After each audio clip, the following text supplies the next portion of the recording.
Situation. അങ്ങനെയല്ല, അത് എൻ്റെ ഒരു സിറ്റുവേഷൻ എനിക്ക് മാത്രമേ അറിയാവൂ. പിന്നെ ആ ഒരു പെണ്ണിൻ്റെ ഒരു കാര്യത്തിലും എനിക്ക് ആ ഒരു പെണ്ണിന് അതിലോട്ട് ഇറങ്ങാൻ താല്പര്യമില്ലാത്തത് കൊണ്ട് മാത്രമാണ് ഞാൻ അങ്ങനെ കയറി വൾഗറായത്.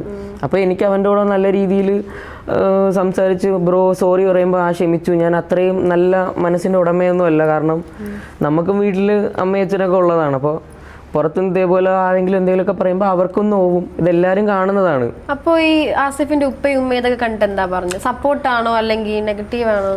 എൻ്റെ ഉപ്പ ഉമ്മ എന്ന് പറയുമ്പോൾ ആ ലൈവ് കഴിഞ്ഞിട്ട് എൻ്റെ വാപ്പയാണ് പറഞ്ഞത്, എടാ നിന്റെ സൗണ്ട് ക്ലിയർ അല്ല, നീ ഇൻസ്റ്റാഗ്രാമിൽ ലൈവ് ഇട്ടിട്ട് അവനെ ഇങ്ങോട്ട് വിളിക്കാനാണ് വാപ്പ പറഞ്ഞത്.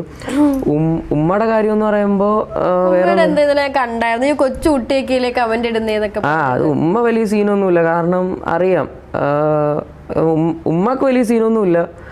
ഈ കൊച്ചു പിള്ളേരാണ് ചീത്ത വിളിക്കുന്നത്. കാര്യം തലയ്ക്ക് കുറച്ച് വിവരമുള്ളവർക്ക് മനസ്സിലാവും. കാരണം നമ്മൾ കണ്ടവൻ്റെ വായിന്ന് തെറി വിളിക്കാനല്ലല്ലോ നമ്മൾ ഈ ഫീൽഡിലോട്ട് നിൽക്കുന്ന. അപ്പോൾ അവൻ്റെ